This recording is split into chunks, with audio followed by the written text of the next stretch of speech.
All right, thank you folks for coming. I hope you can hear me. I'm JW. I'm one of the committeemen for Precinct 4 on the GOP side. We just started this series of speakers back in January. We owe a lot of thanks to Cheryl Aguiar.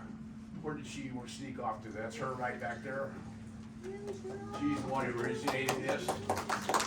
And we'll see how it goes. Thank you for showing up. This is a nice crowd. Appreciate it. The reason I'm running this one tonight is because, like some of you, I started paying attention to Fox News and seeing some things that really bothered me. Things like the incident in, Loudoun County in Virginia, you know, where we have some assaults and things like that, and superintendent kind of hiding it, and that kind of stuff doesn't really sit too well. Doesn't send a good deal like that. And also the National School Board Association requesting Merrick Garland to label any parent that goes to a school board meeting and, you know, says what they think, labeling them a domestic terrorist. That's a little rich. Okay. Oh yeah, there's a principal in the Northwest I just got news of about 2 weeks ago. She fires one of her teachers because he wears a MAGA cap to a teacher's meeting. And he got sacked. I don't get that, but anyway. So that kind of stuff bothers me. There is a great video on Rumble, right? On Rumble of a kid doing a presentation to a school board in Minnesota. Very eloquent young man, freshman. Pretty sharp kid if you watch it. You can pull it up and look at it. And he questions some things with those folks. He has an honors government teacher that says Democrats care more for people than Republicans. They only care for themselves. He has the guy inferred in his classes that socialism is better than democracy, which I thought was kind of an interesting statement in an honors class. And let's see, what else was there? Oh, and he has a prominent socialist statue in his classroom in this high school. The kid, by the way, is elected to go to the Christian school. He is now enrolled in there, and he's very, very bright and articulate. Okay? All right, so this is Tom Kelly. He has lots of information to share with you guys. Hope you enjoy it. You come away with a lot of stuff from this. And feel free to talk to him and other folks afterwards. You bet.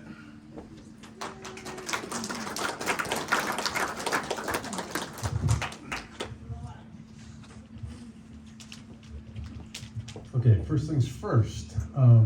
Yeah, I did have a slideshow presentation here, but you're not missing anything. Basically, I've got my slides and they're more like my note cards, so I don't go off on too many tangents. Everyone in the back, you can hear me okay? Yes. Fantastic. Let's get going on with this then. My name is Tom Kelly. I'm Dr. Thomas M. Kelly. My pronouns are, and if you haven't figured it out, I'm glad you're here for this talk.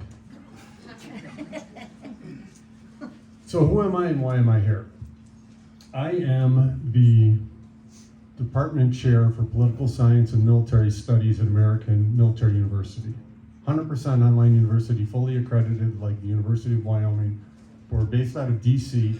I was able to live anywhere I wanted to in the country, and I moved to Sheridan, Wyoming because I work online. And now my wife looks around Thermopolis and thinks maybe we made a mistake. But, she likes smaller town life. I am a former public school teacher. I'm a former Republican candidate for state superintendent. I was the Central Committee's #1 pick to fill the vacancy last year. Governor Gordon picked Brian Schrader over me. He met me and he said, "I'm sorry, Tom, it's re-election. I can't do pictures with you." He didn't say that, but yeah. And he picked Brian, and I was the first to announce that I was running, and some people got upset because I was going to split the conservative vote, and even though Brian announced a month after I did, he was the incumbent, we were splitting the conservative vote, so I dropped out about 3-4 weeks before the actual election, to which people were stunned. They're like, well, no one's ever done that before. I said I would, and that's what I am, and that's who I am. I'm a very straight shooting person. I will call things how I see them, and Full disclosure, I am politically a registered Republican. I am philosophically a rabid libertarian. So I tend to step on toes of liberals and conservatives depending on the issue. So if I'm not right in line with how you think about things, that's okay. I'm usually not with everybody. It's why the Central Committee liked me. The moderates liked me, the conservatives liked me. Very few people voted against me on that. And I'm here to talk about what's going on in the public schools. Now, JW mentioned some stuff you'd see on Fox News. I get that. That's a national issue. That's a national issue that's already crept into Wyoming, whether you realize it or not. It's actually even crept into the local schools just a little bit. I visited the high school today. I'll come back to that though. I'm a father of 6 children. My family is basically its own special education class. I am a proponent of liberty, family choice, and local control. I am not a proponent of state mandates, conservative or liberal. I think that the local districts, with the local school boards, with copious parental input, know what's best for their own community. I'm not a fan of the giant basket of goods that the state says you have to teach, which stretches your resources further and thinner when the parents and the taxpayers in the community are the ones who should be able to say, this is what we want our kids to learn. This is how we want to get them prepared. Not every kid has to go to college. We need welders, we need electricians, we need ranchers, we need people to go in the military. So that's where I'm coming from here. I'm not here to talk about local politics. I'm not here to talk about local issues.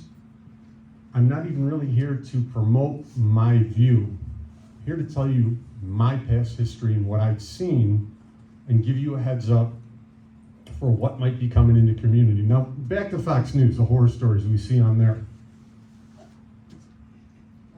Has anyone here ever had a symptom and then Googled it and realized you were dying? It just a number of weeks ago, I leaned forward, nose started dripping. One nostril. Go ahead if you want to, right now, Google. One nostril, clear, running, head leaning forward. I was leaking brain fluid. Turned out it was just COVID, but you know, if you watch too much Fox News, it's kind of like Googling your symptoms sometimes. You'll see what's going on there, and oh my God, it's all falling apart. Our whole district, they've resurrected Lenin. He's the principal. And I understand why there's a trepidation in the community, because these stories we hear are from the United States. Last summer, I was in Maryland. I was in places where they had banned public urinals because they hurt the feelings of men without penises. Now, we laugh about that in Wyoming, but that's Maryland. That's the United States. It's coming to places like California, Illinois, Colorado, New York. Those are the things that happen right now, and it starts with changes in language. I'm originally from Illinois. When you hear me speak, you probably still hear a little bit of a Chicago accent when I get rolling. We fled the People's Republic of Illinois back in 2010 and moved to the great state of Colorado, and then moved to Wyoming 4 years ago.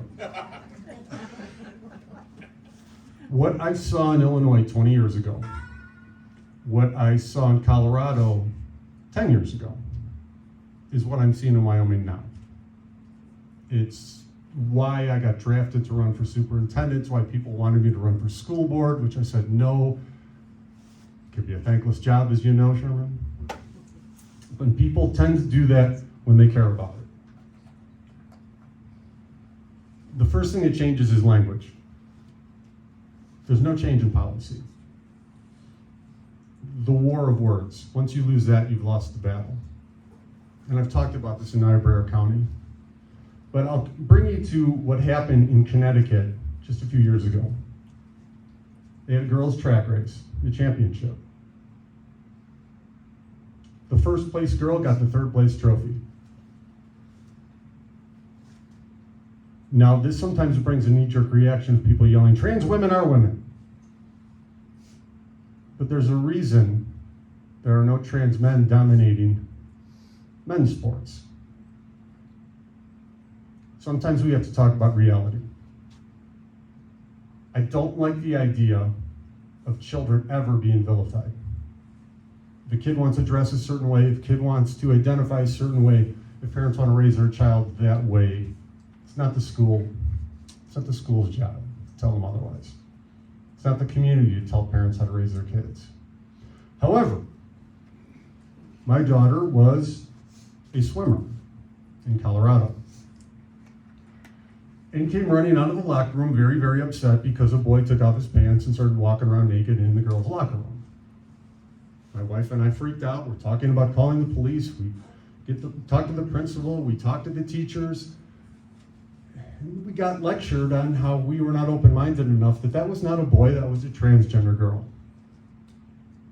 And they said, you need to learn the difference. And I said, no, we need to move to Wyoming. And that's what we did. Because I don't like the idea of children being on the front lines of the culture wars. I visited the high school today, and I asked point blank, do you separate the bathrooms by sex or by gender identity? And they told me unequivocally, by sex. They have alternate accommodations for people who feel differently about that or don't feel comfortable using the communal bathrooms. Whether that's acceptable to your community or not, none of my business.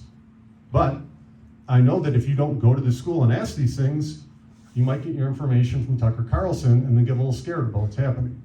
And I like Tucker, but what he describes happening in other states isn't really happening in Hot Springs County yet.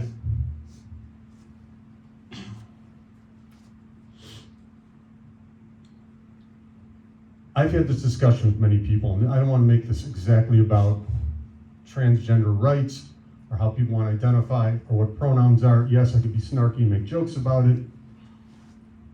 If somebody wants to come to a school and identify differently and dress differently and have a different name and use different pronouns, I don't see why there's an issue with that. That is my own personal opinion. However, if it is a biological male, I don't want him taking off his pants in front of my daughter. When it comes to sports, I was this height in high school at age 16. I have long hair. Would it have been fair for a 6'9" man to play on the girls' basketball team? Absolutely not. We know sometimes reality just has to step in. The reason I'm talking about something this uncomfortable right now is because people are uncomfortable talking about it. One of the weapons of any political movement is to silence opposition. And what do? When somebody like me stands up and says, I don't think it's fair for a man my size to decide he's a woman, I'm also a second-degree black belt. What if I decide to identify as a woman and go into combat sports? It's happened. We could have reasonable discussions about stuff like this until somebody stands up and says, you're literally killing trans people. Conversation over. Because somebody like me said, is it really fair if I play on a women's basketball team? And I've had people saying, probably not. But you're different, you're taller, whatever. But let's talk about what's going on in the school district here. I didn't visit the middle school or the elementary school. Went to the high school because younger grades, kids tend to be on their best behavior. And high school kids, they're going to do what they want to anyway. Very well behaved. And I was really impressed with what I saw at the high school. I walked into the social studies room. They had a Betsy Ross flag and a Gadsden flag. Now you understand that if you go to places like California, those are considered hate speech. But what happens in the future when you have a teacher decides wants to put up a pride flag? Do we allow that? Not up to me. It's up to the community at that point. I get most concerned, though, about free speech. True free speech. Not freedom of speech from one side, and when another side disagrees, you're a bigot. You're intolerant. You don't understand. The science says, as a professor, I can tell you this about research and studies. Anyone for any cause can get something published to say what they want to say. You will find studies out there that'll back just about any political position you have. It's not hard to find left-wing scholars to have the science to prove their politics are right. It's not hard to find something like the Cato Institute or Heritage Foundation and get conservative research to tell everybody your side is right on those types of things. And as a professor, I really think these things should be brought into the classroom. In high school, these are good issues to talk about. Now, another one that comes up that bothers me sometimes is this. This is from Education Week, biggest educational magazine in the country. The headline is, "How is white supremacy embedded in today's school system?" The scholar explains. Basically, it is taught to educators as fact that our public school systems are built on white supremacy. Period. There's no discussion. It's a fact. And the only cure is anti-racism, which is treating people differently based on race, which I thought was racism. Do we have that here right now? I don't see it. I don't see any evidence of it yet. But I have seen it in Colorado. I have seen it in Illinois, where they start teaching kids the United States is systemically racist. It's institutionally racist. And then you get the knee-jerk reaction. Somebody brings it up, ban CRT. Like they got hit in the knee at a doctor's office.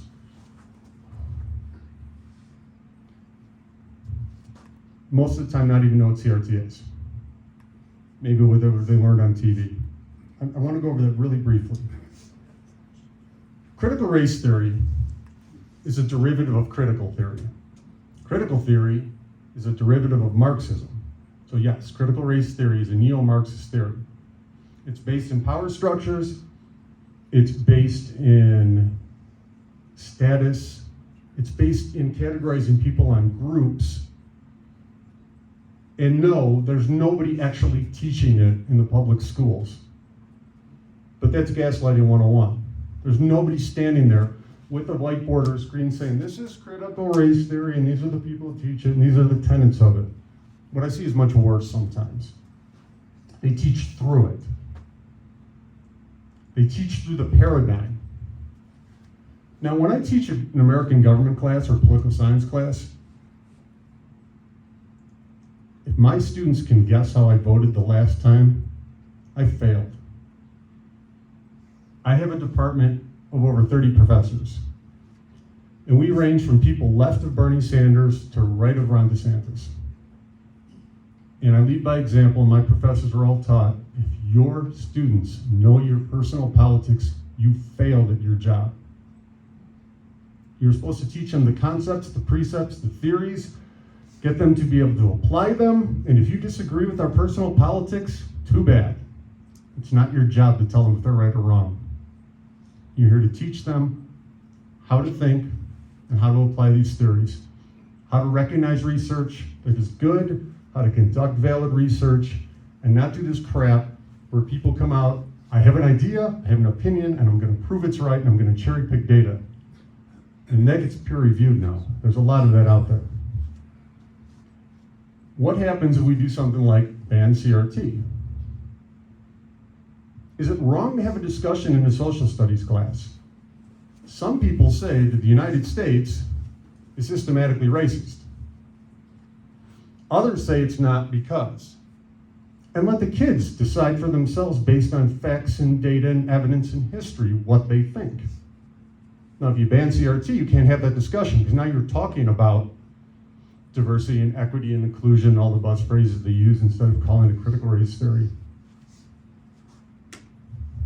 Now, I've had kids figure this out. I used to teach in Skokie, Illinois, and you want to talk about diverse, black, white, Muslim, Jew, Southeast Asia, Indian background, not Native American, we had them too, but actual India. And Skokie was fantastic, and I had a classroom of very, very diverse students. And I posed this to them 20 years ago. the idea that America was geared towards white people, the idea that America was racist. And I asked, institutionally, is the United States racist? We examined the Constitution and the Civil Rights Law of 1964. And the students, I didn't tell them this, decided that the United States has problems with racism. But the ideal is not racist. The foundation of the country, the ideals of the United States, was actual equality. And it's easy to point back at the past and talk about slavery and black coat and Jim Crow laws, segregation, redlining. Pete Buttigieg is made fun of for it, but he's right when he says the highways were put in places in cities to keep neighborhoods apart. They weren't. They would sometimes use eminent domain and clear out entire black neighborhoods and put an interstate through it. That was done. Institutionally systemic racist things have happened in the United States. But these kids, 13, 14 years old, decided that we lived in a system that allowed us to constantly improve and learn from the past and get better. And the United States didn't need to be foundationally changed. And we didn't need anti-racism to turn everything on its head. But the idea of independence and the idea of liberty and individualism and colorblindness, which is called white supremacy now, were concepts for continuous betterment in the country. They looked around and saw boys and girls of different religions and races together and said, it's the United States Constitution that allowed this, that ended segregation, that ended sending off Catholics to their own schools because they couldn't handle the Lutheran teaching in the public schools, that allowed Muslims and Jews to sit next to each other and respect one another. And the year I was teaching this was 2001. I won't go off on that tangent about saying, like, listen, not a lot has happened in the Middle East, but it will, and then later that year. So what I see going on right now at the high school, I see learning, I see dedicated teachers. What I see going on at the state level is a little frightening. Not because we've got legislators who are like refusing to pass certain laws, but because sometimes when we listen to the legislators talk, it's the gaslighting 101. This is Wyoming. That's not happening here. Well, that might happen in California. It's in Cheyenne. It's in Natrona County. I am for public schools, and I am for homeschooling. I have 4 children school age right now. 2 are homeschooled, 2 are in the public school, depending on their needs. So I don't actively promote one over the other one.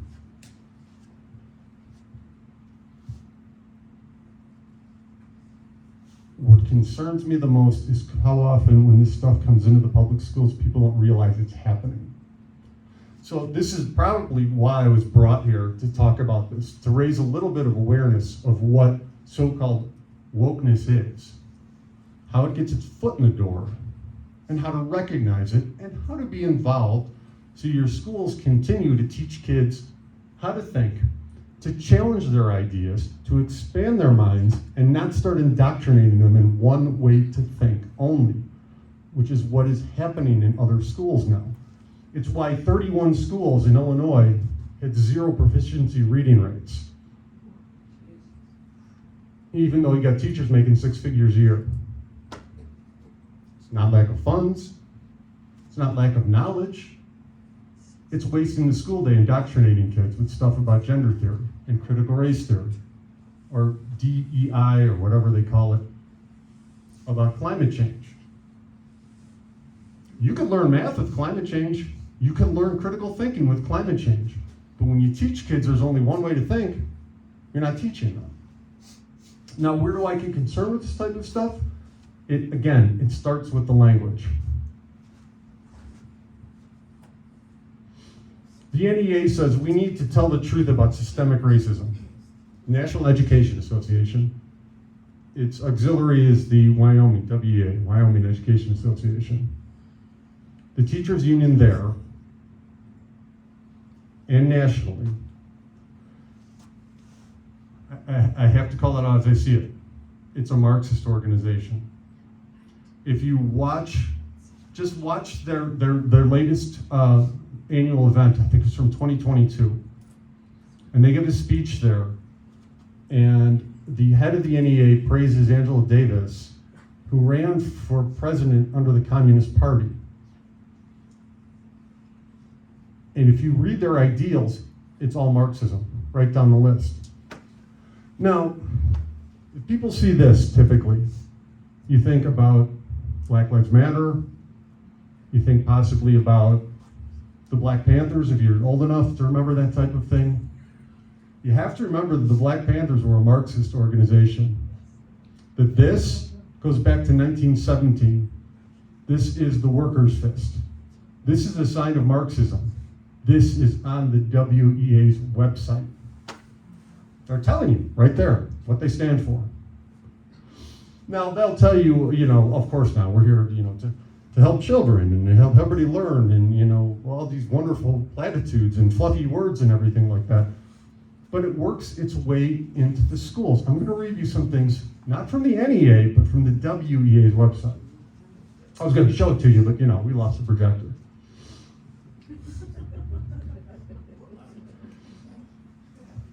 Okay, the WEA, what would they like to, they have trainings available for teachers so you can learn about the perils of implicit bias, which is true. We should all, especially as educators, recognize our own biases and address them and teach as objectively as we can, but they're not teaching that. They're teaching about how people have white supremacist biases and have to overcome them. They want to talk about the racial and social justice timeline of Wyoming and have Wyoming have a reckoning to come to grips with its horribly racist and white supremacist past. Now, I'm all for teaching history. I was a history teacher.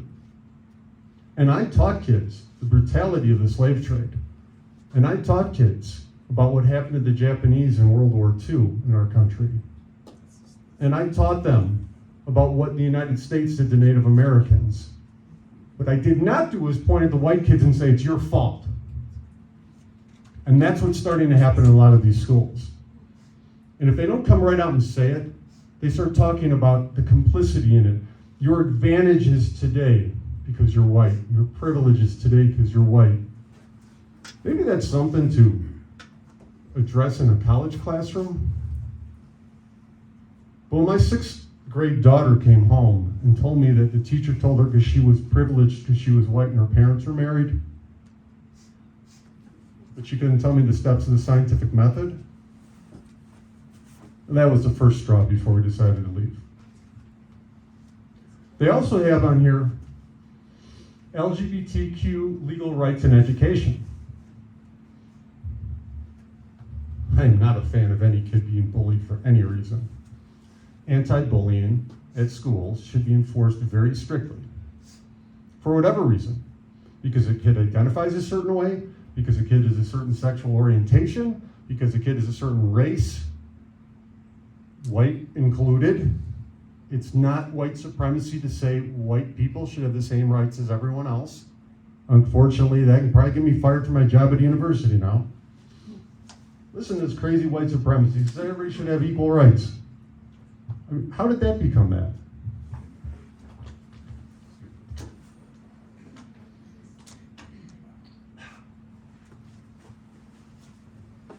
They go on to say, though, equal rights in sports activities.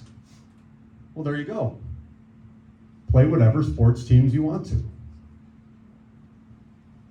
Again, this is that's like probably the one place I'll really give my opinion on, just because, my physical presence and everything like that. But this is the WEA pushing for this in Wyoming.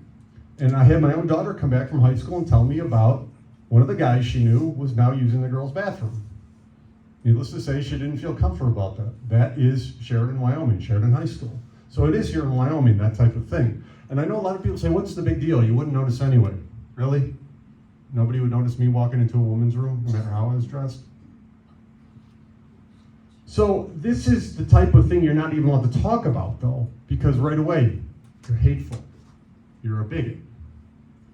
But most parents, particularly parents and grandparents of little girls, are not all that excited about grown biological males using the same bathroom as them. But how many people are afraid to even say it now because you're the B word? You're going to be called a bigot.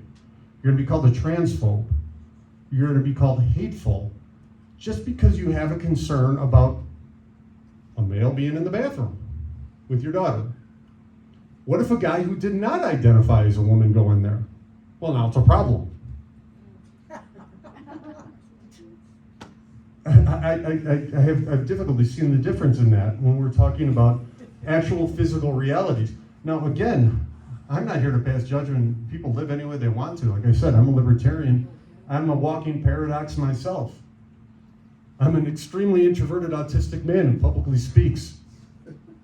I'm a biker with no tattoos. I'm a long-haired man who's never had marijuana in his life. People live any way they want to. All for that. Absolutely all for that. But when it comes to pushing political ideologies in the public classroom, that's an issue, because then learning stops. And the goal becomes getting all the kids to agree that this is how things should be. And it shouldn't be like in some schools across the country, when the girls' swim team say, we're not comfortable with a naked man in the bathroom with us, that they get suspended for calling that transgender woman a man. Not even allowed to talk about it. Not even allowed to complain. Is that a problem here right now? No. Could it be? Possibly. Possibly someday. It probably will, because Wyoming's not as isolated from the country as you think it is. Now,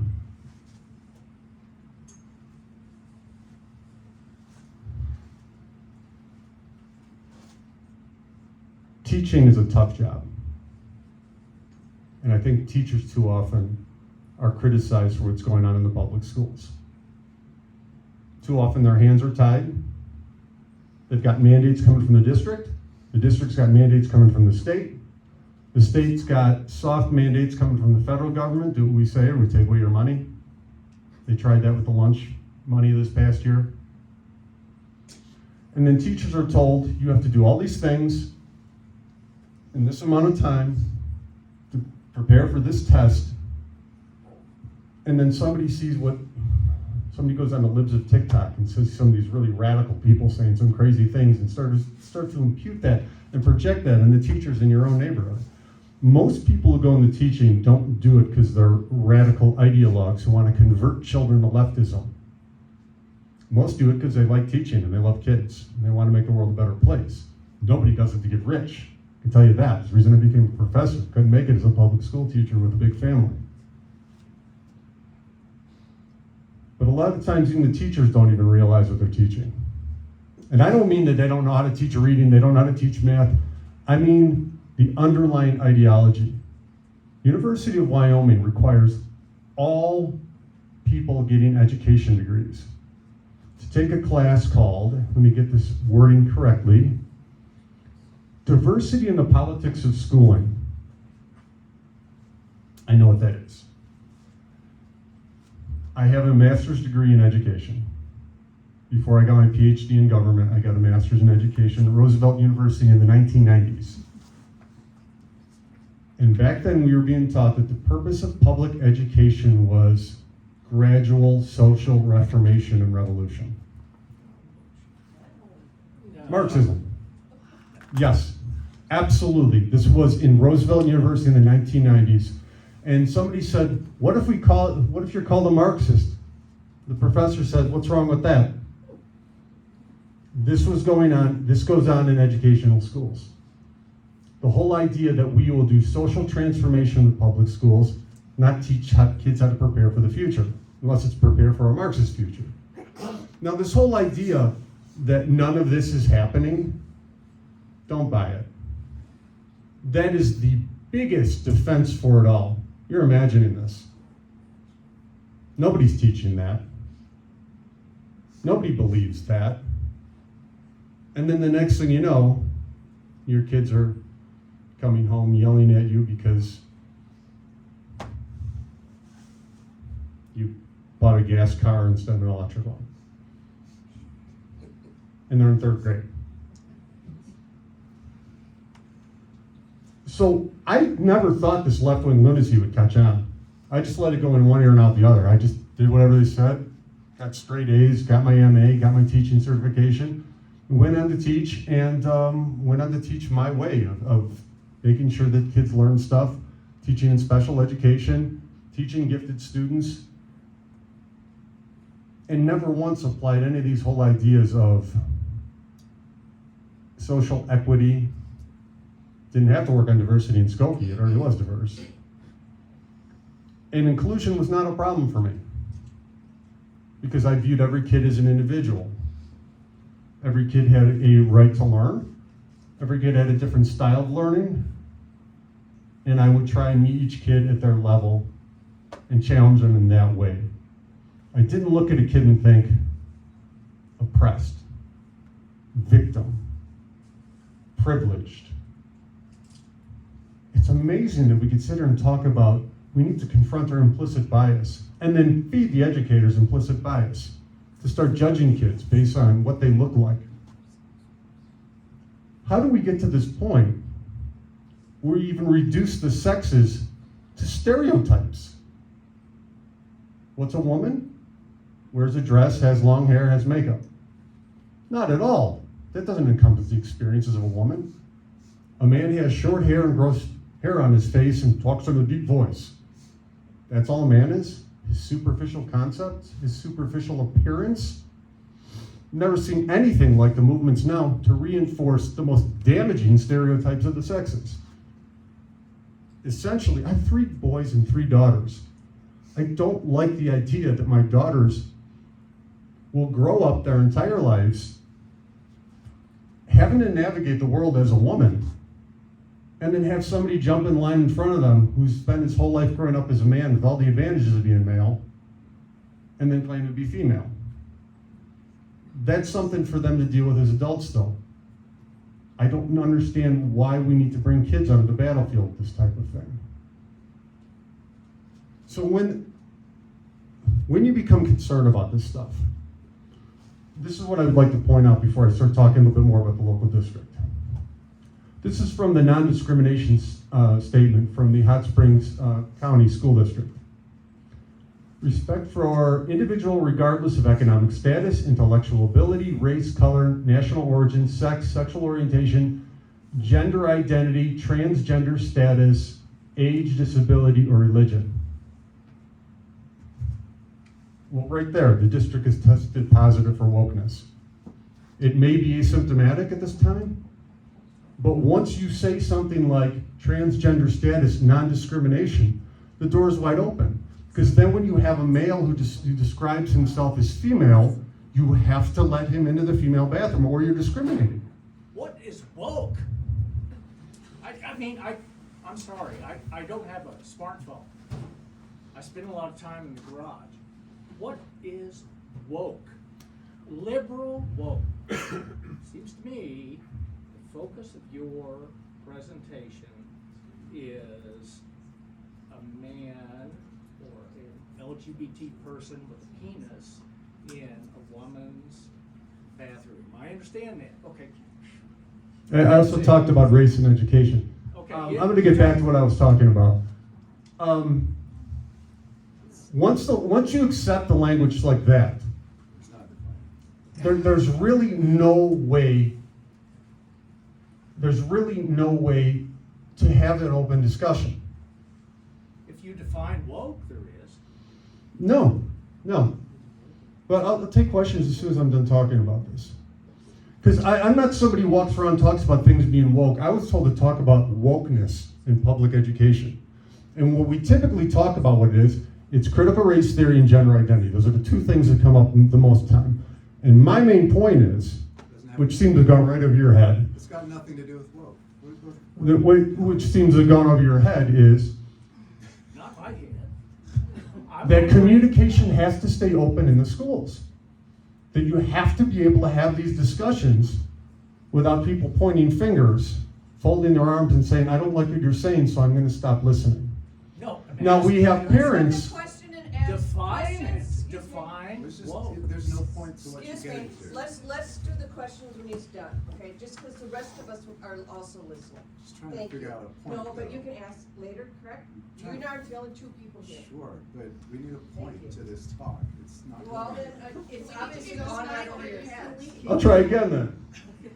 Just get to the point. The point is This is a to hard keep conversation. communication open. And not to arrogantly sit there just because you didn't understand something and talk over somebody and say that they're not making any point. The point is that adults should be able to have conversations without getting belligerent. But this isn't a conversation. Well, I'm talking and then you guys have a chance to talk afterwards instead of talking over me. It's not a conversation. So if you have concerns about what's going on in the public schools, like I said, I visited the school today. If you're watching Fox News all the time, you're going to get yourself all ramped up and get yourself worried about stuff that's not currently happening in your community. When you are concerned about stuff, we've got a principal here, we've got board members here, we've got people who are willing to listen and talk to you about those concerns. If you come in angrily beating a drum about how you don't want wokeism, how you want CRT banned, the discussion's over. If somebody comes up to you and immediately says that somebody who disagrees with your position doesn't make any sense, then you could ask legitimate questions. And you're asking me to define woke? It means different things to different people. What I'm talking about right now, though, is left-wing ideology that shouts down and silences opposition. Absolutely unacceptable. It's as unacceptable as right-wing ideology that shouts people down. And if the local schools begin to institute policies that worry you, go talk to them. If you don't like who's on the school board, run for school board. It's not an easy job. You want to teach, teach. Don't be afraid to have your voices heard. Don't get in shouting matches with people. And make sure you know what's actually going on in your own community before you run off to the school board and start yelling about kitty litter boxes, because I didn't see any at the high school today. And I've heard people worry about that, like in Sheridan. I'm like, no, they're not in high school here. You don't want to get caught up in any of the hysteria about what's going on. There are legitimate concerns about any type of ideology grabbing any type of society that stifles freedom, that stifles individualism. And what the main point is right now is this is happening in public schools all across the country. It's happening in educational programs. It's happening in teachers' education programs. But there's only one way to look at the world. And if you don't look at it, you're a hateful bigot. And there's a lot to be learned from different people with different positions on these things. I'm going to close it up like this because I would like to get into the questions now. I know people came in here with their preconceived ideas. No intention to come in here and beat up on kids, beat up on teachers, but I will point out the union. I will point out government bureaucrats in the U.S. Department of Education. I will point out people in the media who use terrible pejorative terms for anybody who disagrees with basically left-wing neo-Marxist ideology of group theory, systematic theory, completely forgetting the whole idea of individualism. Individualism and liberty are American precepts. It's the basis of the country. And it's easy to point back at the past of privileged groups who took advantage of the democratic system to leverage it in their way. It doesn't mean those are bad concepts just because people abused the system in the past. Just because groups in the past have been marginalized. It's no reason to take revenge on groups today. It's a way to look at the past and realize how we can be better for the future. You can't do that when half of society is told to sit down and shut up because their ideas are bigoted. Are there bigots in the country? Absolutely. Are there mean people? Yes. Are they all conservative? No. Bigots, hateful people, closed-minded people come across the political spectrum. The right doesn't have a monopoly on it, no matter what CNN tells you, no matter what the president tells you at this time.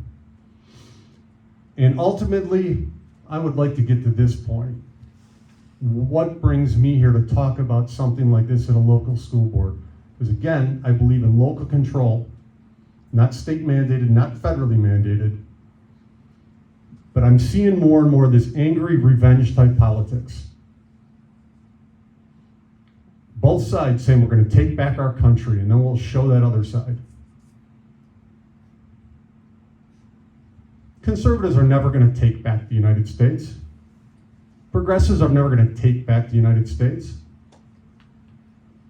Texas and Florida are like foreign countries from New York and California now, especially since COVID. People split up by where they feel comfortable. I left Illinois and came to Wyoming because I fit in better here. People who are more progressive can't take Wyoming, move down to Colorado. Red states get redder, blue states get bluer. And the idea of the concept of freedom, individualism, and open discussion and federalism is a great idea to stop this idea of one-size-fits-all policy for the whole country. There's no reason the National Education Association should be pushing the same agenda in Chicago that they are in Thermopolis. But they are. They've got one unified vision. And if you don't follow it, you're a problem. And the way to deal with that, I don't think it is to go to the state level and ban what teachers can talk about. I don't think it is to go and pass more laws restricting more freedoms. I think the way to deal with that is to exercise your liberty, to go meet with school officials, to become a school official, to talk with media, to work in media. If you're concerned about something, learn about it, talk about it. But there's no point, we don't get anywhere, we just start pointing fingers and telling people they're right and they're wrong over these issues. I have people in Hot Springs County very concerned about some of these crazy left-wing issues seeping into schools. And I'm telling you, I didn't see any evidence of it today, other than looking at the non-discrimination policy, which echoes what I see all across the country. And that's where it starts, with the language like that. So I'm just gonna leave it at this, and I am gonna take questions after that. Please keep the lines of communication open. What I tell my students, attack ideas, not each other. You've got school board members who are in a tough place. It's not an easy job to do. You've got teachers in a tough place. It's not an easy job to do. And I'm also a parent. I know that's not an easy job to do. Raising the next generation is not something obviously we're going to figure out tonight. But I'd like to encourage the people of Hot Springs to remember you're really kind of all on the same team. And you can disagree. And you can disagree vociferously. But don't shut down communication because somebody says something you disagree with. I'm just a communist idiot. Well, okay, conversation's over. Oh, you're just a Nazi. Conversation's over. And that's what the Nazis and communists did, shut down conversation. I'll take questions now.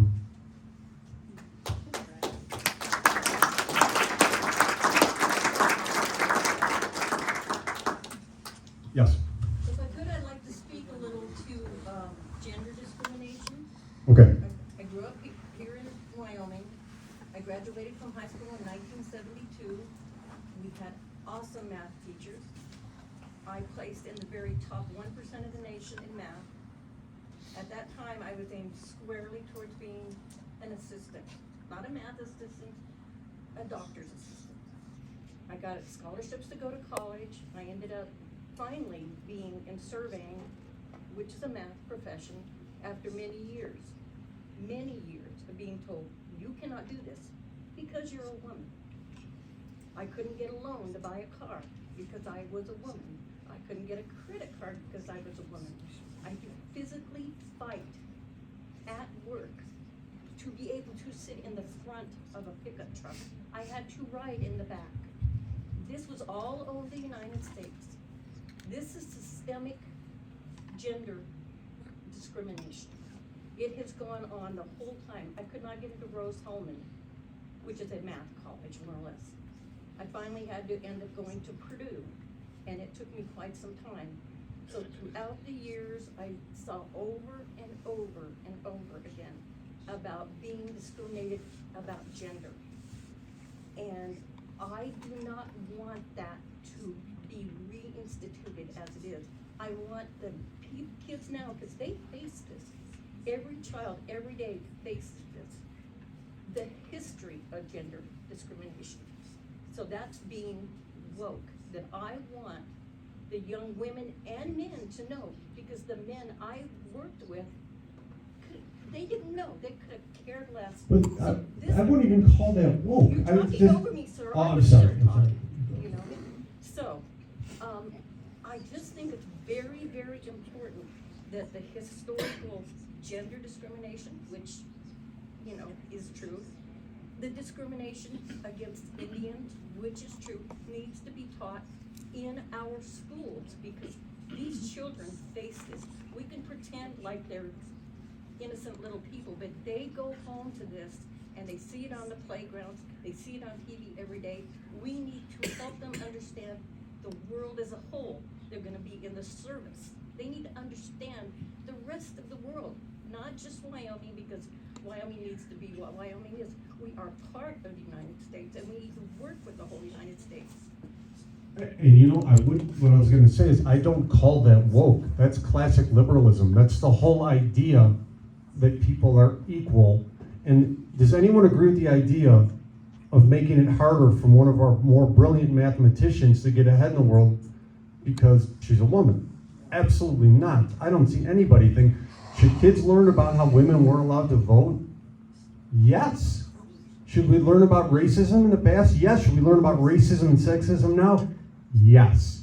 But Go ahead. what I don't want is a systematic approach, because it's ultimately counterproductive to tell people that women are so badly systemically discriminated against that they can't get anywhere. You don't want to dishearten girls from the beginning and saying, you already got 2 strikes on you because you're a girl. I would rather my girls be taught you could do anything you want to. There's discrimination in the past. And if you run into it, that's fine, but you also just made one of my points for me. You talked about the discrimination you lived with your whole life for being a woman. Now imagine the government puts out a program of affirmative action offering contracts to women, and then a man decides to identify as a woman and he takes that contract from you. He has no idea what it's like to be discriminated against his whole life like that. That's the type of thing we should be able to have a discussion about. I respect where you're coming from on that, and I think we might be more on the same page that you realize. This should be talked about in the schools, but people should be able to have opposing viewpoints. Kids who disagree. There are people who still hold very, very sexist ideas and stereotypes about what men and women should do, and they raise their kids like that. And it's a good idea to come into the schools and allow those kids to talk about what they think about things, what they think boys and girls should be doing, rather than just be told to shut up because they held sexist ideas. Rather than call little kids sexist, talk about stuff like that, about how it was more difficult for you to get these things, how you were steered in a wrong direction or a secondary direction because you're a woman. That's appalling. Like I said, I have 3 daughters. That's appalling to me that they would have to face something like that. I don't want them learning that they're second-class citizens. I do want them learning that women have been second-class citizens in the country. Yeah. Peace. My name is Dan Stansel. About 31 to 32 years ago, a couple of gentlemen and I got together in my front yard and we formed the Hot Springs County Education Endowment Foundation. To date, that foundation has raised $1.8 million. Speak up, Dan. $1.8 million for the education of Hot Springs County students and adult ed, as well. At the time, my wife was high school counselor and high school principal later on. I have a son that's a physician and a daughter that's a teacher that were both taught in Hot Springs County schools. I can't tell you how many nights that there were students, individual students, that were in our home because they had no place else to go. Or I can't tell you how many times that I drove my wife to different communities to meet with counselors because of students with emotional and social economic problems. What my issue is, I never once heard I never once heard left, right, Democrat, Republican mentioned. I heard wanting to help students, help education, help them meet their goals, keep them out of trouble. Unfortunately, in our society today, I think there are, with all due respect, a lot of focus on race, transgender young men and women. I happen to know of a transgender person over the past several years that's incredibly intelligent and wanted to help people in the scientific field. And what I hear from you is a penis in a girl's bathroom. Okay, I understand that. Okay, I understand. However, I've known a gazillion teachers, a ton of them in 35 years in Thermopolis. I've not known any that I would ever call racist.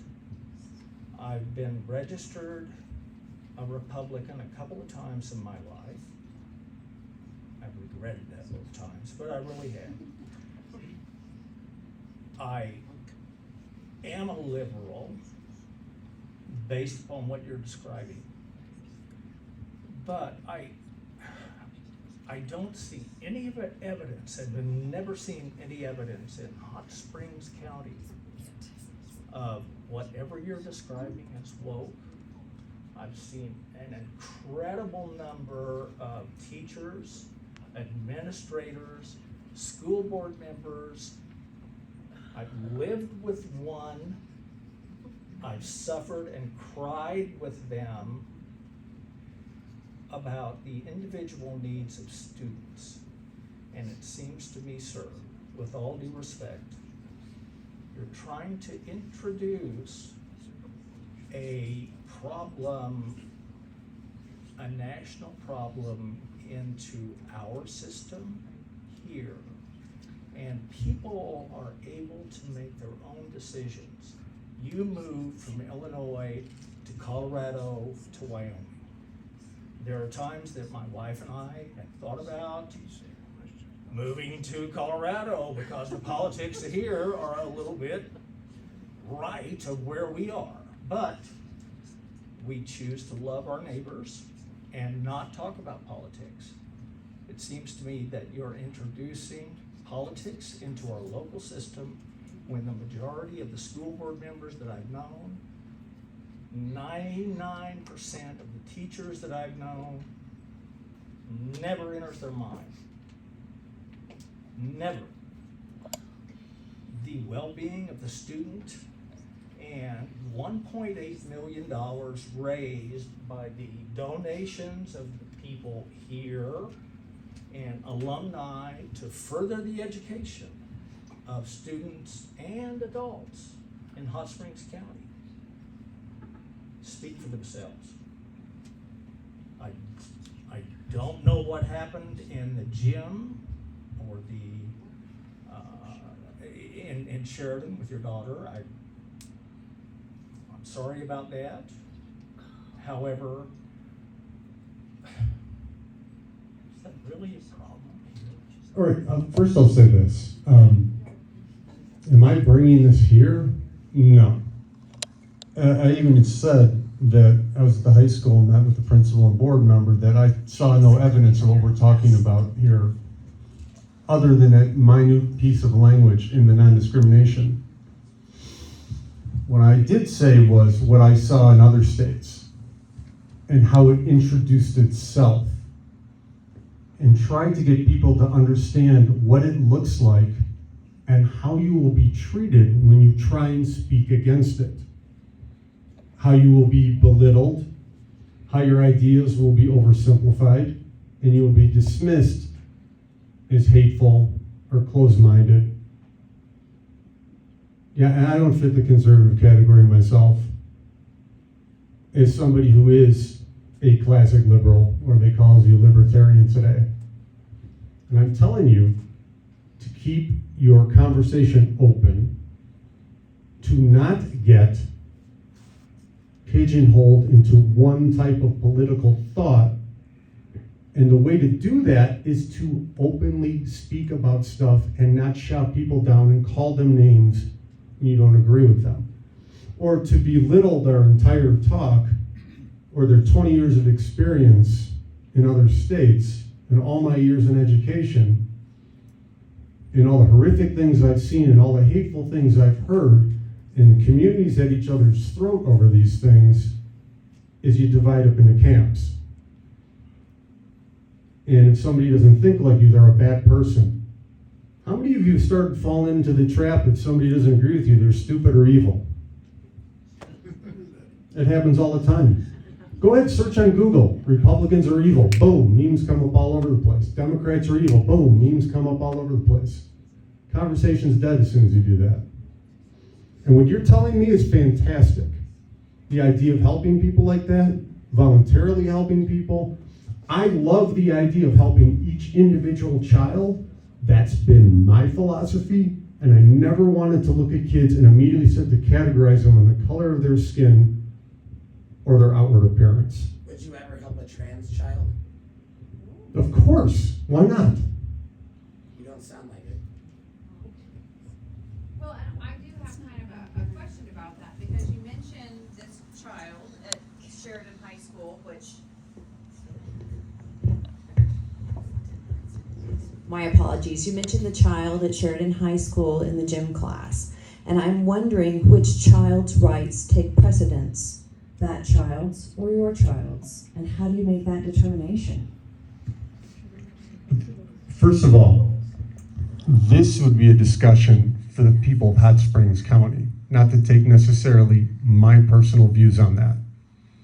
But I will tell you my personal views because I'm not afraid to say them.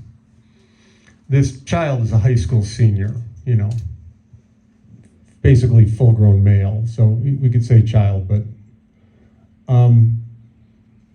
there's a reason for many, many decades and generations that private changing areas have been separated by biological sex and not gender identity. So while I would not want the boy who identifies as a girl ever being vilified or called names or being treated badly, I still think reality has to step in some place. And as a matter of safety, the same reason for all these decades, societies all over the world have separated those areas by sex. So I wouldn't say it's my child's rights over another child's rights. I'm saying it's the rights of girls to have a space free from boys. It's that simple. And as you talk about, would I ever help a trans child? Depends, what do you mean? Help what? I mean, help buy beer? No, but help with math? Of course, that wouldn't even come up. But wouldn't gender affirming care then be something that you would want to do since this child is almost 18? Wouldn't gender affirming care come into play here? I have no idea what that has to do with public schools. What public school conducts gender affirming care? We're talking the state law at this point, but okay. Okay, yeah, because it's just like There are over 330 laws in 30 states. they're arguing about that in Cheyenne right now, and it just banning gender affirming care. right. And my whole point was for you, the people of Hot Springs, to keep control of Hot Springs schools, not delegate it to the state, not hope the most conservative Republicans pass what you want, or the most liberal Republicans, because there are almost no Democrats, stop what you don't like. I would recommend that you do your best to maintain local control of your district, and the people of Hot Springs run their county the way they want to run it. But the way to do that is if it's not going to happen, I'm sorry, but that ultimately comes down to the responsibility of the people here. If you want to see a change on the school board, are you on the school board? Why not run for it? It's not an easy job, but that's my recommendation for everybody, whether you're liberal, conservative, progressive, Marxist, libertarian, anarchist. If you would like something or don't like something, let them know. I should have said that earlier, Sherman. When you like what the school's doing, let them know. They're so used to getting complaints. As an educator, I understand what it's like to only hear the bad all the time rather than let teachers and administrators know when they're doing something right. Yeah. So you said you don't like the vilifying children. Right. Why do you think both sides are trying so hard to get younger and younger and younger and younger to get the foothold? And Younger and younger what? Younger and younger, trying to get a foothold. So both sides are trying to indoctrinate younger and younger and younger to grow up to believe their side. Why do you think the Who's children? indoctrinating? Okay, what does indoctrinate mean? Who is indoctrinating? Well, there are political ideologues, conservative, and Braden's got a point here. It's not just the left that does this. You have like the 1619 Project comes out with complete historical fiction, and then there's a knee-jerk reaction. We get the 1776 Project, which is all rah, rah, rah, America never did anything wrong. That's indoctrination. Either one of them. Telling people that America is some horrifically racist abomination in history that we have to make up for and apologize for, teaching kids that is indoctrination. Teaching kids that America is the perfect shining on the hill and never did anything wrong, that's indoctrination. That's not teaching real history. There's always room for improvement. Things have gone wrong. The country does things right. The principles of this country are fantastic. Most of the world tries to emulate it, other than the dictatorships. But what you're saying, you asked me, why are they going younger and younger? As a political scientist, all I can say is that political movements live and die by whether the next generation adopts them. So it starts to be, you get political ideologues of the authoritarian right and the authoritarian left thinking, I've got to get to the kids first. But my view is that, geez, just let the kids learn how to read and write, and when they get old enough to talk about abstract issues in 7th, 8th grade and high school, let them make up their own minds. This argument says this argument says that, this one says that. I wouldn't say both sides, 4 sides, whatever. Let them critically analyze stuff through history. Let them disagree with one another. Teach them how to disagree with one another without coming to blows and turn into like some of these legislatures you see on YouTube, literally throwing fists. Yeah, go ahead. I wanted to address what this young man said. I think that ultimately indoctrination begins when the child is born in their homes and the parents. That's where it begins. I mean, kids are a product of the homes they live in, and I think that's ultimately where and when indoctrination becomes So wouldn't it be even more important then for public schools to be places where ideas are challenged and we can have open debate? Oh, absolutely, but I was just addressing, it does start very early, and then the schools get them after 5 years of whatever they've grown up with in their own homes, so. And to be fair, there are parents who do their best to bring their kids up open-minded and accepting. Yeah, oh, yeah, but I just, that's where it begins, is in the home. And then kids come to school, and ultimately you would want them to have that open dialogue so that they begin to see that maybe there's another way of looking at things. Exactly, and when you do say things differently from other people, how not to get angry at them or think badly of them instantly. Eventually you might feel that way anyway, but at least give people a chance who disagree with you. I mean, I have to do that as a university department head who's got I've got some authoritarian neo-Nazi types. They don't teach it. They're very, very right-wing. I've got an outright communist on my team. We all get together in meetings and disagree openly and vociferously about things, but we're still friends because we learned how to do that. And our students are all better for it because we decided just to keep our personal politics out of the classroom. If that's something you'd want in Hot Springs, then talk with the school board, talk with the teachers, go to the school, look at the curriculum. Yeah, Britt. All right, so follow-up then. People So- in the back can't hear you. It's hard to believe. So, I was told by a friend a long time ago to have firm opinions loosely held. Defend your opinions until the evidence is against your opinion. Which, that's kind of how I've been trying to model everything. So, you're talking about the local control. We should have community control over state and federal. So, I like that idea, and I like to take it even one further where I should have control over my kids until they're 18 and become their own adult. And so why should the public school or even a private school encourage specifically one viewpoint against mine and vilify me for teaching my kids the way that I do? I don't think it should. I think your kids should be able to go into school and give their viewpoints of the world.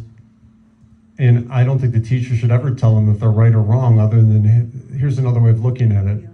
I've had students accuse me of being a communist. I've had students accuse me of being a Nazi. I've been called sorts of things because I'm so good at devil's advocate. I'll have a right-wing student come in with stuff. I'll have a libertarian student come in with stuff, and I agree with everything they're telling me. But I also know the opponent's arguments and hit them with it. I've had people who ideologically are right in line with me call me a communist. Because as an educator, I would hit them with the opposite side. Not tell them they're wrong, but ask questions. What about this argument? This person says this, why is that person wrong? So should any child be vilified?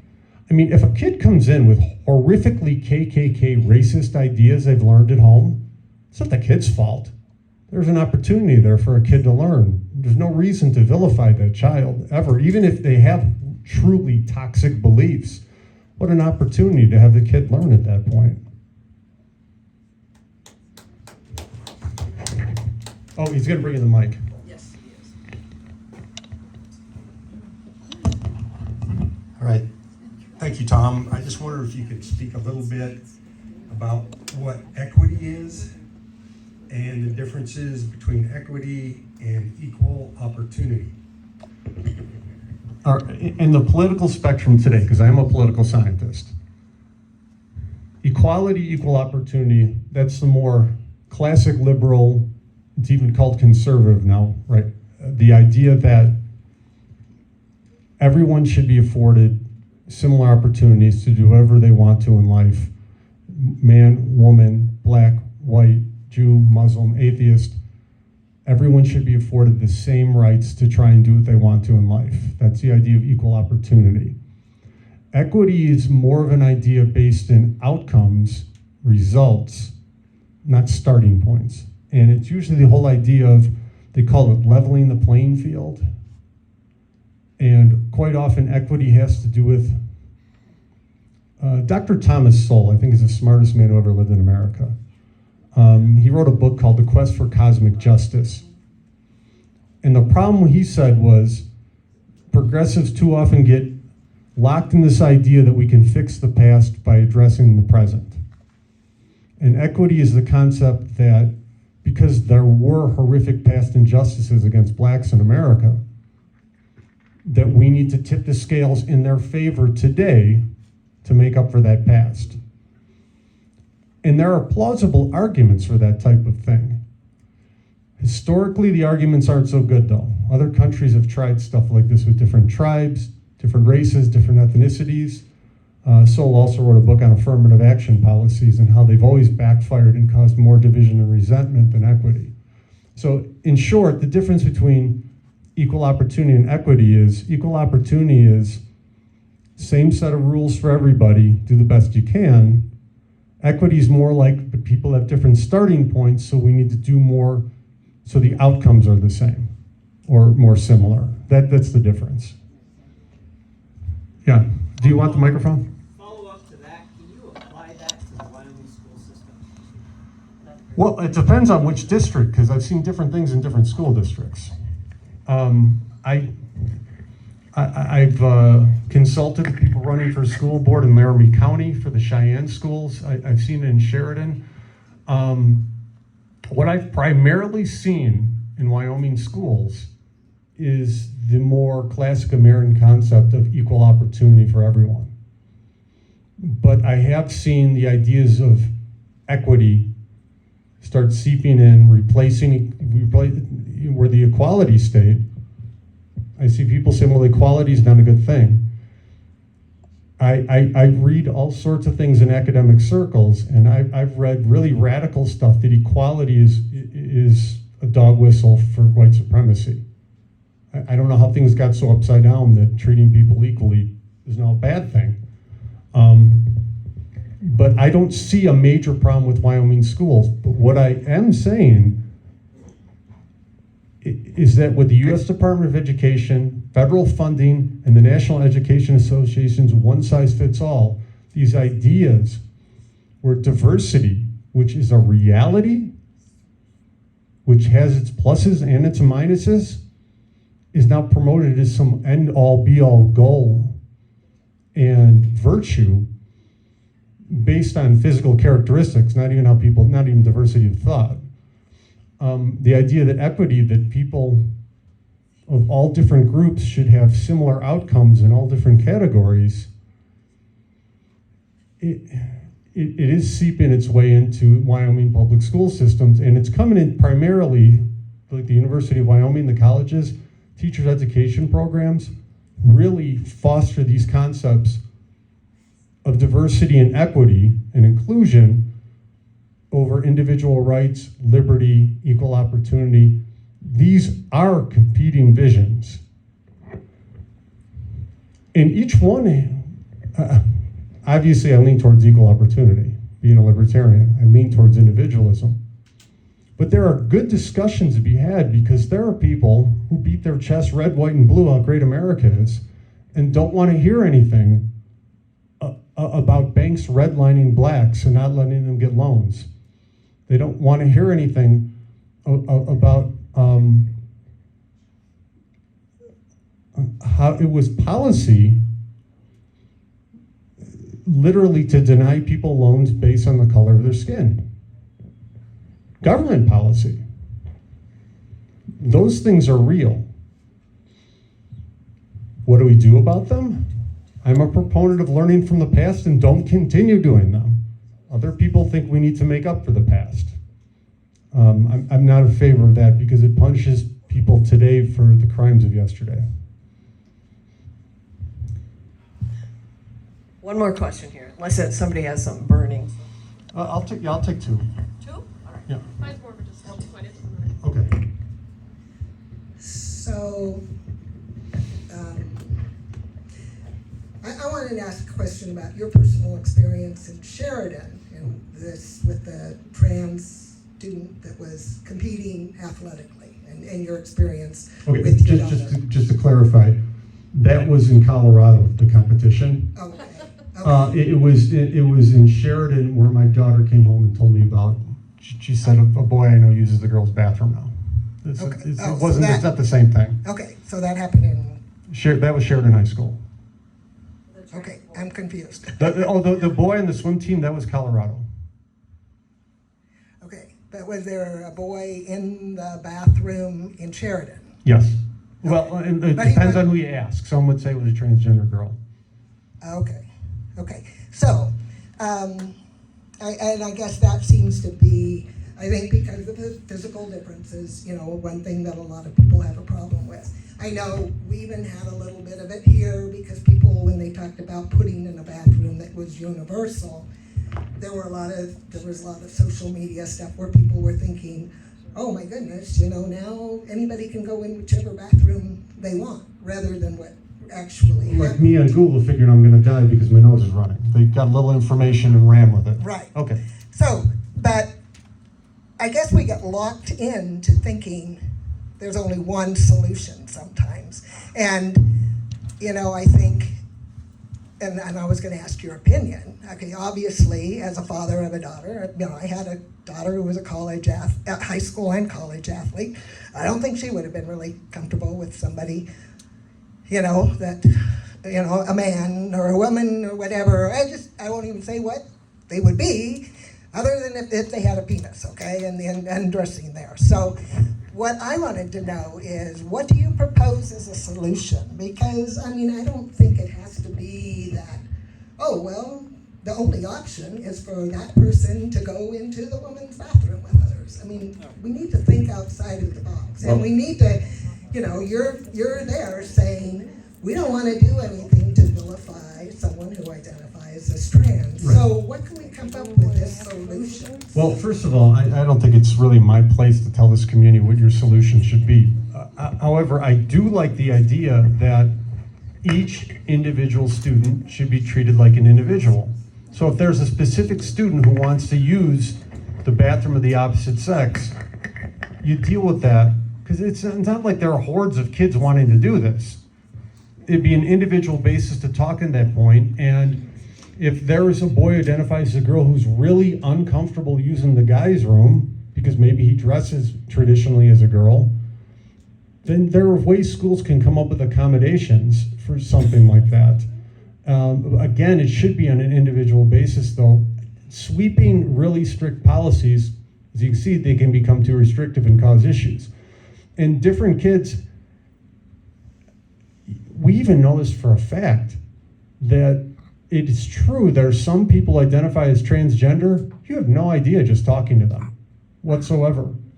There are other ones that make their way on YouTube. They're my size, screaming in a manly voice, "It's ma'am!" And people, everybody laughs at it. So again, a one-size-fits-all policy, it's not a good idea. Kids should be treated as individuals, I think, and the discussion should be with the administrators and the school board what they're going to do about it.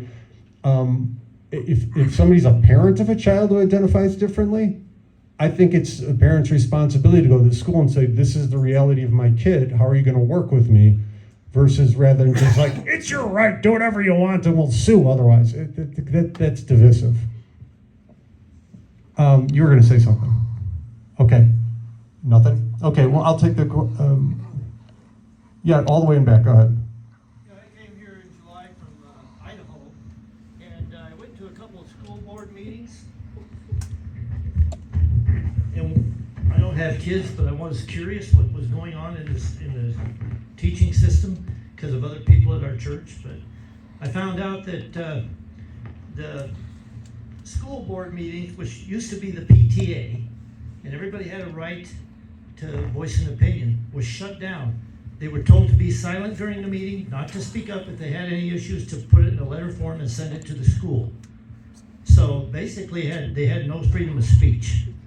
And I think the teachers knew how upset the parents were. You could feel the energy in the room. But, and there were people out on the street as they were coming in talking and wanting to know what this is behind closed doors. Why are the teachers behaving like this when they want the education, not the indoctrination? But the teachers, I think, were afraid of what the teachers union was telling them. Either you do this or you lose your job. Do you find that there's any stress from teachers because of the teachers union? teachers get hit from all sides. From the parents, from the administration, from the state. They've got a lot of different expectations to manage. Now, what you're talking about, we saw in Sheridan County. We had a school board that would shut down commentary. They would go to executive function. They would shut all the parents out. Then they would vote unanimously on stuff, and they wouldn't listen to anybody. We even have video of them telling parents to shut up and get out sometimes. Or domestic terrorists. Well, yeah, but nobody's been. I haven't seen that in Wyoming yet. That's national news again. But this is what I'm trying to encourage not to happen here, because I've seen it already in Sheridan County with the school board just puts finger in its ears and say, we're the elected officials, we're the experts. You guys don't know what you're talking about, which is the wrong way to handle any parent. And what happened is a couple school board members got voted off in this last election. Again, if you don't like things, address the school board, run for school board, but keep communication open. It goes two ways for both administration and school board and parents to be willing to talk and listen about these things. Would you just describe the whole idea of parents being shut out? Absolute wrong way to go. Because in that vacuum of information, then families start filling in with stuff they read on social media, and it just gets uglier.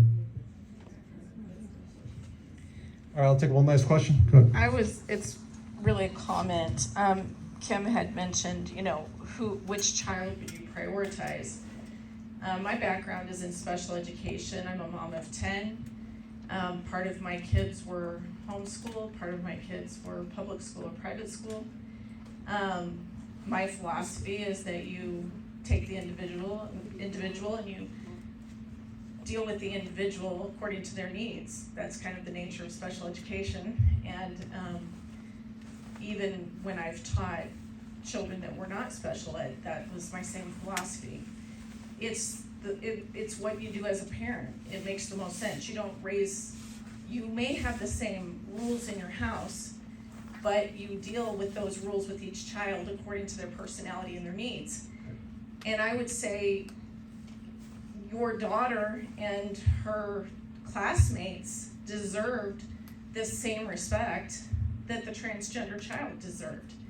And maybe that child didn't feel comfortable being in the boys' bathroom either, but as you said, there could be an accommodation. I graduated in '84. In our school district, there was the first girl who played football.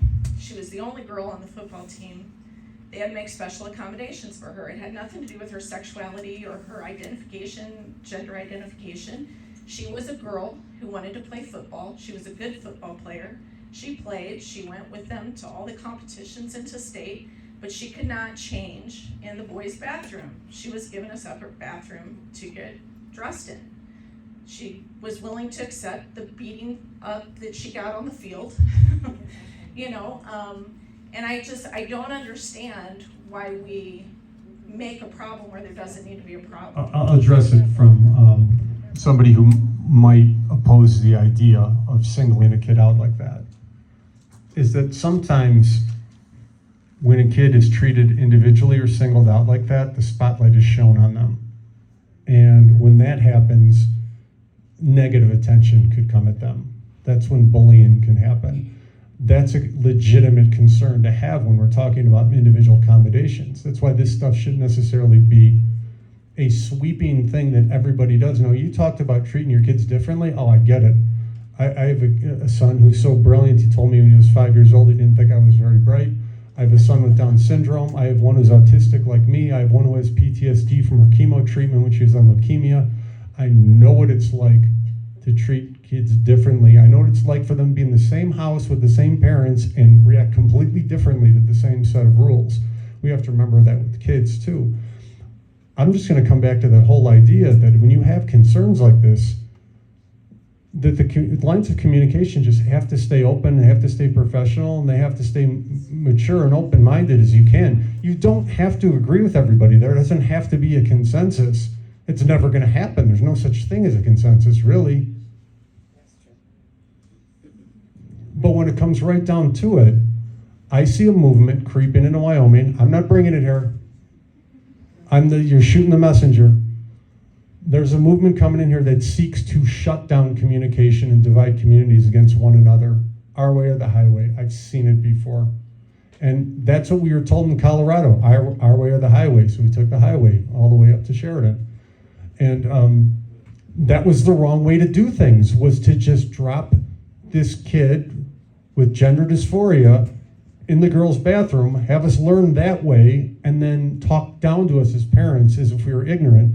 A man with 4 college degrees, a special education teacher, a master's in education. I have 6 kids. I've worked in all sorts of schools, being called ignorant on educational issues by somebody who had 3 fewer degrees than me. It was the wrong way to communicate to me, because it was very condescending at that point. And whether you're a parent or a board member, a principal, just a taxpayer, a teacher, however you want to address the issues, let's not just forget we're all people just trying to get through life sometimes. I don't know how often people seem to forget that. And I knew I was going to get some people hot under the collar because some of my opinions are going to come out and you were going to disagree with them. And that's okay. That's all right. You can tell what I don't like is people shouting me down, because that's what we can't have. Disagreement? Absolutely. You've got valid viewpoints. You've got experience I don't have, and vice versa. We should talk about these things, but not fold our arms and just say, you're not making any sense. I don't know how much you were listening at that point, as I told these different stories about what I've seen in the past and what I'm concerned about coming into Wyoming. I don't want to move again. I don't want to see Wyoming become Colorado and just like our way or the highway. I'm like, well, where am I going to go now? Tennessee? I mean, my kids are almost out of school. But let me say, first, thanks for having me here. Yes, thank you. Thanks for giving me the opportunity to speak about this type of stuff. I will conclude by saying, as far as like wokeism going on in the schools, I don't see it out here, because I've been in it up to here in places like the Chicago area and stuff like that. I know what it is. And when you say what is woke, basically it's left-wing ideology, and if you don't agree with it, shut up. That's what it is. There's something wrong with you. You're evil, you're uneducated, you're part of the problem, whatever they're gonna tell you at that point. And if you ever start hearing people saying stuff like, you can't say that, that's bigoted. As soon as you're told you can't say something, there's a problem. If somebody says something horribly toxic, learning opportunity. That's what we learn as special education teachers. How many times I've done it. You have a kid stand up, say something in class, you're like, wow. Well, first I got to try not to laugh because everybody will think I'm endorsing it. And then explain to them why it was wrong. So, all right, so again, thank you for having me here. I'm really hoping that your discussion will continue after I'm gone. I don't care if you call me names, say I'm funny looking, think I got everything upside down, but as long as you're speaking to one another, particularly people you don't agree with on these issues, to keep the lines of communication open, your whole community will be stronger, the kids will all be better off for it. Hey, thank you very much, Tom. I want to thank everybody who came here. This was a hard conversation.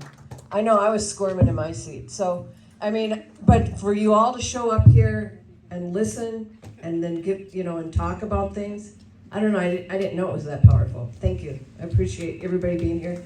Take some food with you. So I don't have to take it all home. And thank you, Tom. That was amazing. So.